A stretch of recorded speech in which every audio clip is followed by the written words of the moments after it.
Marcus Chen had always been the kind of kid who noticed things others missed. While his classmates rushed past the construction site near Lincoln Elementary, he spotted the small figure huddled behind the concrete barriers. At first, he thought it was just another stray cat, but cats didn't have silver skin that shimmered in the afternoon sunlight. The creature was tiny, no bigger than his 8-year-old sister, with large violet eyes that seemed to hold depths Marcus couldn't understand. Her limbs were too long, too thin, and where her ears should be, delicate crystalline structures caught the light like tiny prisms. She wore what looked like a torn metallic fabric that barely covered her frail body. Marcus approached slowly, the way his grandfather had taught him to approach wounded animals. The alien girl watched him with those enormous eyes, not moving, barely breathing. When he got close enough, he could see she was trembling, and her lips, a pale blue color, were moving silently as if she was counting or praying. "Hey," Marcus whispered, crouching down to her level. "Are you okay?" The girl's eyes widened even further, if that was possible. She opened her mouth to speak, but only a soft, musical sound came out, like wind chimes in a gentle breeze. Then she clutched her stomach, and Marcus understood. She was hungry. Without hesitation, Marcus reached into his backpack and pulled out his lunch money. Mrs. Peterson at the corner store knew him well, always smiling when he came in to buy his after-school candy bar. But today felt different. Today he wasn't buying for himself. "Wait here," he told the alien girl, holding up his hand in what he hoped was a universal gesture. "I'll be right back." Mrs. Peterson's store was cramped and warm, filled with the smell of fresh bread and cleaning supplies. Marcus grabbed as much as his $3 could buy, a chocolate bar, a bag of gummy bears, some crackers, and a small bottle of water. Mrs. Peterson raised an eyebrow at his unusual purchases, but didn't ask questions. When Marcus returned to the construction site, the alien girl was exactly where he'd left her. He sat down beside her and carefully unwrapped the chocolate bar, breaking off a piece and offering it to her. She stared at it for a long moment, then delicately took it with fingers that were longer than human fingers should be. The moment the chocolate touched her tongue, her entire face transformed. The violet eyes brightened, and she made a sound that could only be described as pure joy. She ate slowly, savoring each bite, and Marcus found himself smiling as he watched her. He opened the gummy bears next, and she examined each colorful piece with scientific curiosity before eating them one by one. "My name is Marcus," he said, pointing to himself. "Marcus." The girl tilted her head, those crystalline ear structures catching the light. Then she placed a thin hand on her chest and spoke in that musical voice. "Zara." Over the next 2 weeks, Marcus visited Zara every day after school. He learned that she was hiding from something, though he couldn't understand what. She would point to the sky and make frightened sounds, her whole body tensing as if expecting danger from above. Marcus brought her food each day, spending his lunch money and eventually sneaking food from his own kitchen when his mother wasn't looking. Zara began to learn English with remarkable speed, picking up words and phrases from Marcus with an intelligence that amazed him. She told him she was from far stars and that her family ship had been attacked. She was alone, waiting for rescue that might never come. Marcus's parents worked long hours, and his sister spent most of her time with friends, so no one noticed his daily detours to the construction site. He began to look forward to his visits with Zara more than anything else in his day. She would show him things she could do with her mind, making small pebbles float in the air or creating tiny lights that danced between her fingers. In return, Marcus taught her about Earth, about humans, about friendship.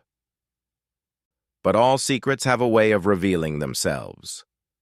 One rainy Thursday, Marcus's mother followed him when he didn't come straight home from school.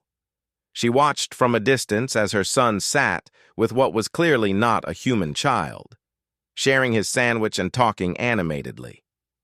That night, The questions came. At first, Marcus tried to lie, but his mother's persistent questioning and his own guilt made him break down and tell her everything. His parents listened with expressions ranging from disbelief to concern to fear. "Marcus, honey," his mother said gently, "we have to call someone. This isn't safe." "No!" Marcus shouted, tears streaming down his face. "They'll hurt her. She's just scared and hungry and alone." His father made the call that night. By morning, the construction site was surrounded by black vehicles and people in suits. Marcus ran there before school, but Zara was gone. In her place, he found only a small, crystalline object that pulsed with soft light. He grabbed it and ran, clutching it to his chest as tears blurred his vision. The government people questioned Marcus for hours, asking about everything Zara had told him, everything she had shown him. But Marcus had learned to be careful with his words. He told them she was lost and scared, that she never said anything about invasion or danger. He kept the crystal hidden in his pocket, feeling its gentle warmth against his leg. Years passed, and life moved on as it always does. Marcus grew up, went to college, became an engineer, but he never forgot Zara. He kept the crystal she'd left behind in a special box in his room, and sometimes, late at night, he would take it out and remember the girl with violet eyes who had taught him that friendship transcended species, that kindness was the most powerful force in the universe. He often wondered if she had made it home safely, if she ever thought about the human boy who had shared his candy with her. He wondered if she remembered his name the way he remembered hers. As the years turned into decades, Marcus began to accept that he would never know what had happened to his alien friend. He was wrong. 20 years after that day at the construction site, Marcus Chen stood in his laboratory at NASA's Jet Propulsion Laboratory, staring at data that made no sense. The readings from the Deep Space Monitoring Array showed something massive approaching Earth's solar system, something that defied every law of physics he understood. Dr. Sarah Williams, his research partner, burst through the lab doors with printouts scattered in her hands. "Marcus, you need to see this. The object isn't just big, it's impossible. Our computers estimate it's the size of Manhattan, but it's moving at near light speed and then just stopping. Things that size don't stop on a dime in space." Marcus pulled up the enhanced imagery on his main screen. The object was elegant, crystalline in structure, with surfaces that seemed to bend light around them. It looked more grown than built, like a massive piece of living jewelry suspended in the void. And it was heading directly for Earth. Within hours, every government on Earth was in crisis mode. The president had been briefed, the UN Security Council was in emergency session, and every military installation on the planet was on high alert. But the alien vessel made no aggressive moves. It simply took position in orbit around the moon and waited. Marcus found himself part of the hastily assembled First Contact team, his expertise in xenotechnology making him valuable despite his relatively young age. As he sat in the Pentagon briefing room, surrounded by generals and politicians, he couldn't shake the feeling that something about the ship's design was familiar. General Morrison, a stern woman with silver hair, addressed the room. At 800 hours today, the vessel transmitted a message on multiple frequencies. It's in English, and it's asking for one specific person. She paused, her eyes scanning the room until they landed on Marcus. "Dr. Chen, they're asking for you." The room erupted in confused murmurs. But Marcus felt the world stop spinning. His hand instinctively went to his pocket, where he still carried Zara's crystal after all these years. The small object was warm, warmer than it had ever been. "Sir, I think I need to tell you something," Marcus said, his voice barely steady. 3 hours later, after Marcus had told his story to an increasingly incredulous audience, he found himself aboard a military shuttle heading for the alien vessel. The crystal in his pocket was now pulsing with light so bright he could see it through the fabric of his jacket. The ship's docking bay opened for them as they approached, revealing a hangar that seemed to be carved from living crystal. The shuttle settled onto a platform that adjusted itself to perfectly accommodate their craft. Marcus stepped out in his environmental suit, but immediately noticed his readings showed the atmosphere was breathable. She was waiting for him. Zara stood in the center of the hangar, but she was no longer the frightened, hungry child Marcus remembered. She had grown tall and graceful, her silver skin now adorned with intricate patterns that glowed with soft blue light. Her violet eyes were the same, though now they held wisdom and authority that hadn't been there before. Most striking of all was the delicate crown of crystalline structures that floated just above her head, rotating slowly and casting rainbow patterns on the walls around her. "Hello, Marcus," she said, and her voice was still musical, but now it carried harmonics that seemed to resonate in his bones. "Thank you for keeping my gifts safe all these years." Marcus removed his helmet with trembling hands. "Zara, is it really you?" She smiled, and in that smile he saw the girl who had once marveled at gummy bears. "I told you my name was Zara," which was true, but my full title is more complex. I am Queen Zara Thiel of the 7th Fleet of the Crystal Throne, protector of the Outer Rim, and guardian of the Deep Peace. She stepped closer, and Marcus could see tears gathering in her eyes. "But to you, I will always be the hungry girl who learned about friendship from a kind human boy." The reunion was interrupted by the arrival of Marcus's military escorts, who had finally worked up the courage to follow him into the ship.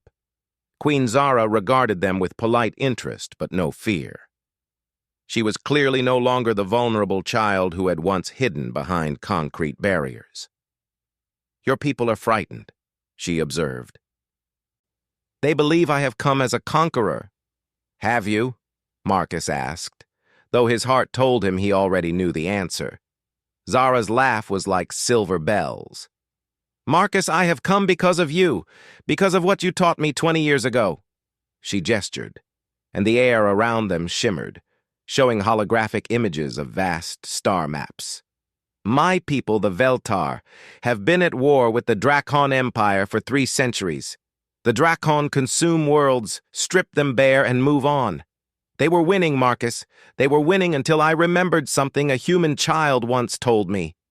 The images changed, showing massive battles in space, worlds burning, species fleeing before an unstoppable force. "You shared your food with me when you had little to spare. You protected me when you could have gained much by betraying me to your authorities. You showed me that true strength comes from compassion, not conquest." Marcus watched in awe as the holographic display showed the tide of war turning. Veltar fleets, their crystalline ships beautiful and terrible, systematically dismantling Drakon forces with tactics that seemed to prioritize minimal casualties even among their enemies. "I convinced my people to change how we fight," Zara continued. "Instead of simply destroying the Drakon, we began liberating the species they had enslaved. We offered mercy to those who surrendered. We showed them that there was another way to live." She turned to Marcus, her eyes shining. "The war is over, Marcus. We won because I learned about humanity from you." The implications of her words hit Marcus like a physical blow. "You're saying that sharing candy with you changed the course of an interstellar war?" "Not just any candy," Zara said, smiling. "Kindness, selflessness, the willingness to help someone different from yourself, even when it cost you something." She paused, looking out at Earth through the hangar opening. "These are not common traits in the galaxy, Marcus. Most species see difference as threat. But humans have something special." General Morrison's voice crackled through Marcus's comm unit. "Dr. Chen, what's your status? We're reading massive energy buildups throughout their fleet."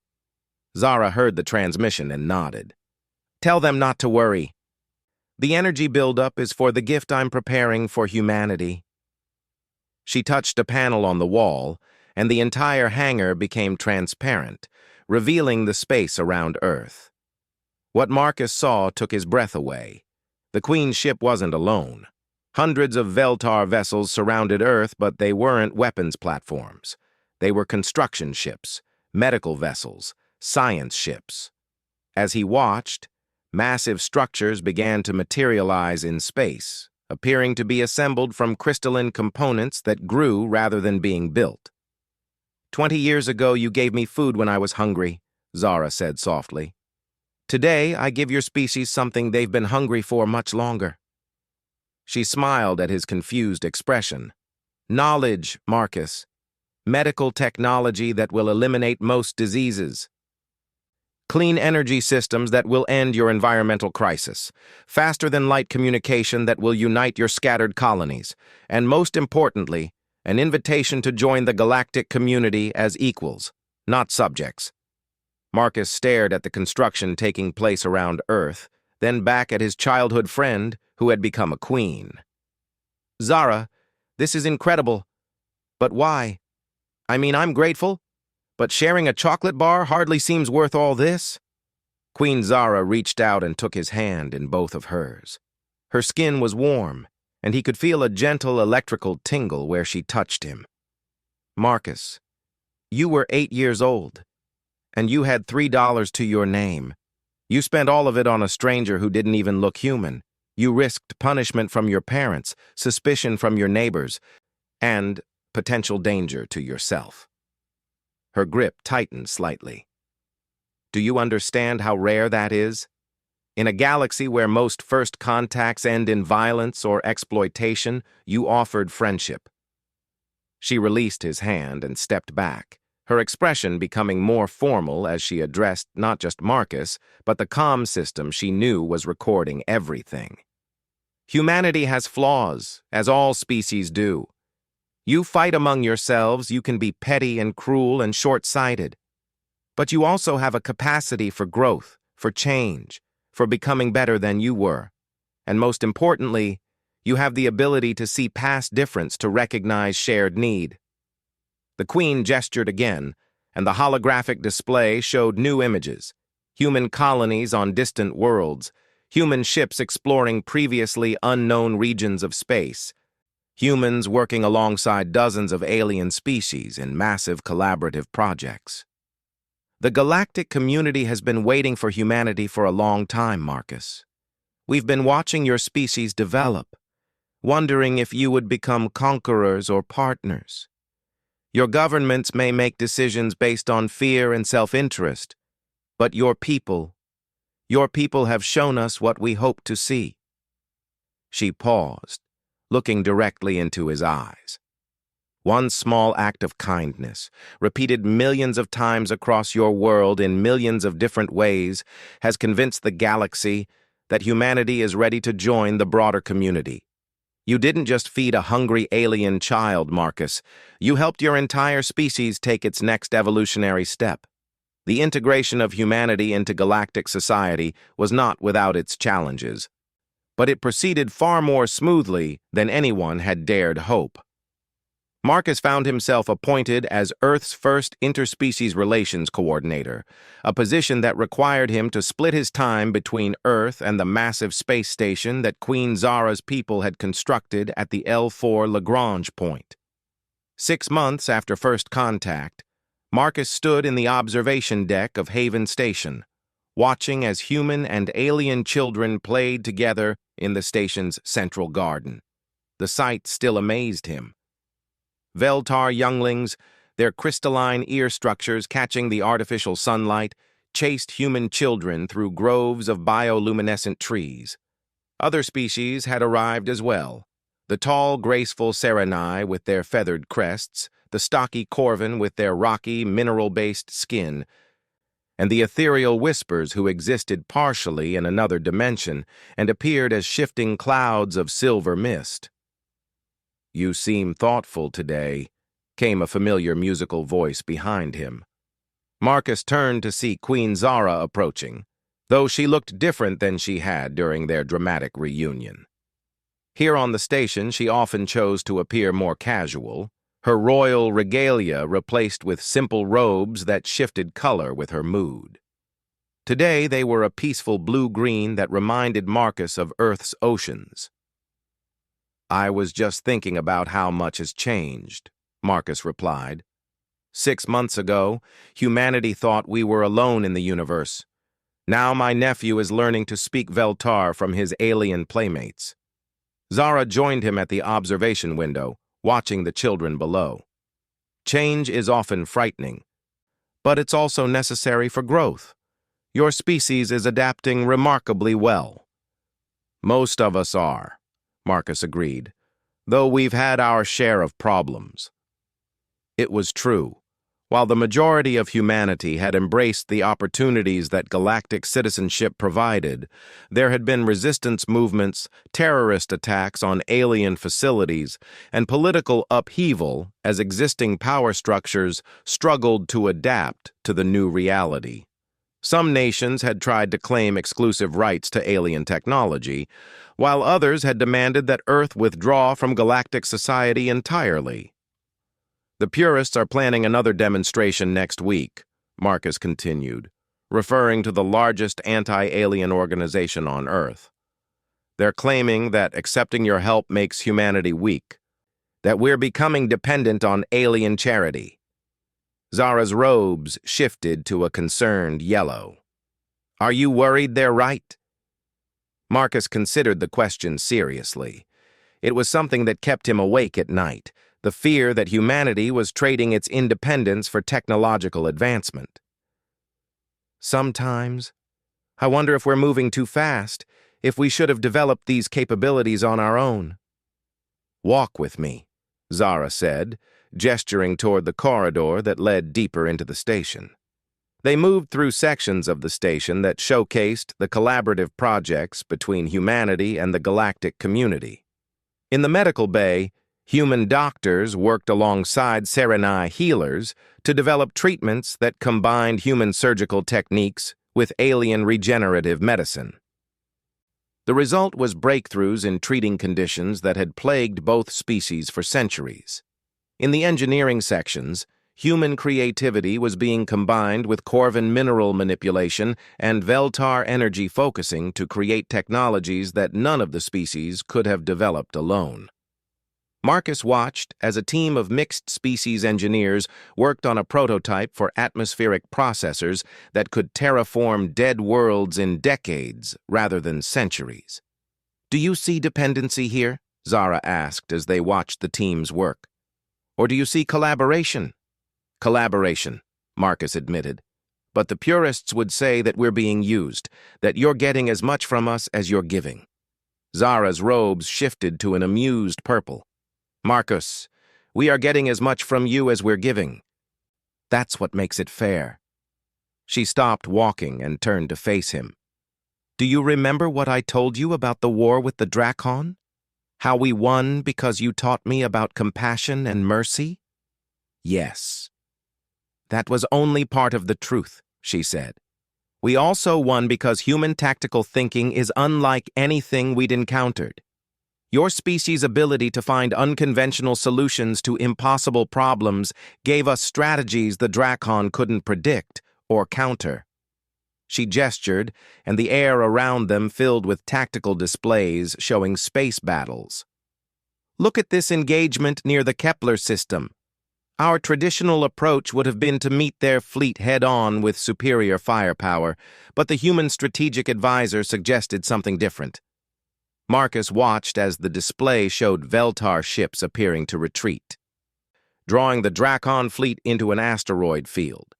Then, instead of attacking the ships, the Veltar began manipulating the asteroids themselves, turning the entire field into a massive gravity trap that disabled the enemy fleet without destroying it. "Human ingenuity," Zara continued, "combined with our technology and the tactical patience we learned from the Serenai, created a victory that saved millions of lives on both sides. The Drakon survivors were so impressed by the strategy that many of them asked to join our alliance." They continued walking, entering a section of the station that Marcus had never seen before. Here, the walls were covered with crystalline displays showing star maps, trade routes, and communication networks spanning the galaxy. The galactic community has existed for over 10,000 years, Zara explained. In that time, we've had periods of growth and periods of stagnation.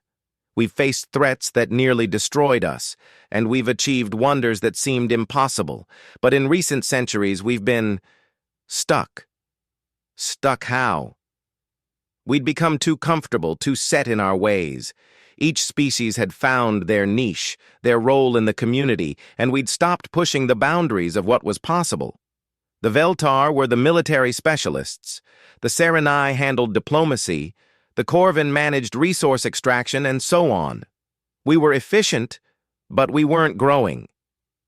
Zara touched one of the crystalline displays, and it showed a graph depicting technological and social advancement across the galaxy. Marcus could see how the rate of progress had slowed dramatically over the past few millennia. Then you arrived, she continued, and suddenly everything changed. Human curiosity is infectious, Marcus. Your species asks, why not? To questions the rest of us had stopped asking centuries ago. You forced all of us to reconsider assumptions we'd held for generations. The display changed to show recent developments since humanity's integration. The rate of advancement had spiked dramatically, with new technologies, artistic movements, and philosophical concepts emerging from the collaboration between human and alien minds. The other species in the community have been revitalized by contact with humanity, Zara said. The Whispers, who hadn't created new forms of dimensional art in 3,000 years, have produced 17 new masterpieces in the past 6 months, all inspired by human music. The Corvin have developed 3 new forms of crystal architecture based on human concepts of organic design. Even the ancient Eternals have come out of their millennium-long meditation to study human concepts of individual identity. Marcus stared at the data, slowly beginning to understand the scope of what Zara was telling him. You're saying that humanity isn't just benefiting from joining the galactic community. We're changing it. Fundamentally, Zara confirmed. Which is why what you did as a child was so important, Marcus.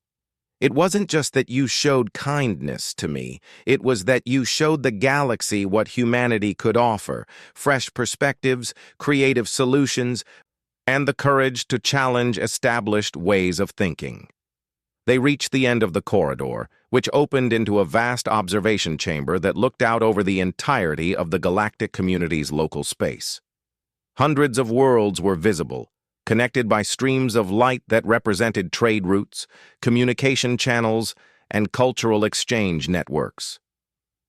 The purists fear that humanity will lose its independence, Zara said.